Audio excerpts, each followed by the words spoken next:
কারো কাছে মহামানব, আবার কারো কাছে অদ্বিতীয় ভগবান।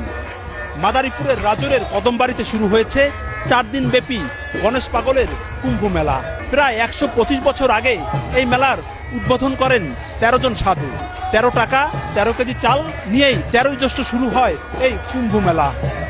এরপর থেকেই দেশের বিভিন্ন প্রান্ত থেকে কয়েক হাজার দোকানি ছুটে আসেন কুম্ভ মেলায়। মেলায় পাওয়া যায় নিত্য প্রয়োজনীয় জিনিসপত্র সহ সব ধরনের পোশাক সামগ্রী।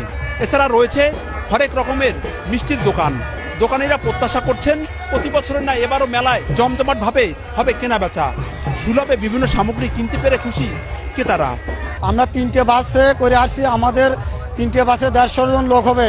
আমরা গণেশ পাগলকে ভালোবাসি। এই মেলায় এই প্রথম আমার জীবনের এই মেলায় দেখে আমরা খুব উৎফুল্ল আনন্দ অনুভব করছি। ইন্ডিয়া কুম্ভ মেলায় এবার দেখলাম যে এখানে কুম্ভ মেলা হচ্ছে, এর জন্য এখানে আসা। মেলায় যেহেতু আমরা ছোটরা যারা আছি তাদের কাছে তো খুব ভালোই লাগবে।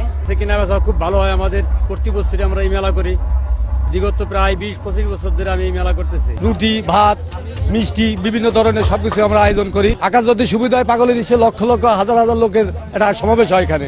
আয়োজক কমিটি জানিয়েছেন শুধু বাংলাদেশ নয়, ভারত, নেপাল, ভুটান, শ্রীলঙ্কা সহ বিভিন্ন দেশের সন্ন্যাসী ও সাধুরা ছুটে আসেন এই কুম্ভ মেলায়। এবারের এই কুম্ভ মেলায় কমপক্ষে 15 থেকে 20 লাখ মানুষের সমাগম হবে। তাদের জন্য রাখা হয়েছে থাকা খাওয়ার সুব্যবস্থা। প্রতি বছরই বাড়ছে এই মেলার পরিধি। কুম্ভ মেলাকে উপলক্ষ করে এখানে একটি মহামিলন মেলা সৃষ্টি করেছিলেন।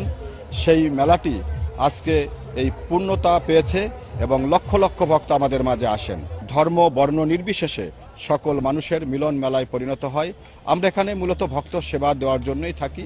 ভক্তরা আসেন, আমরা তাদের সেবা দান করি। দর্শনার্থীর সুবিধার্থে 3 স্তরের নিরাপত্তার ব্যবস্থা নিয়েছে আইন শৃঙ্খলা বাহিনী। বাড়ানো হয়েছে গোয়েন্দা নজরদারিও। পুলিশ সুপার মহোদয় সার্বক্ষণিক আমাদের দিক নির্দেশনা দিয়ে যাচ্ছেন। স্যারের দিক নির্দেশনায় আমরা যাতে কদমবাড়ির এই ঐতিহ্যবাহী কুম্ভ মেলা সুষ্ঠু এবং শান্তিপূর্ণভাবে শেষ হয় সেই লক্ষ্যে আমরা কাজ করে যাচ্ছি। প্রতি বছর এই দিনে কদমবাড়ি কুম্ভ মেলায় নাচে গানে মাতোয়ারা থাকেন ভক্তবৃন্দ।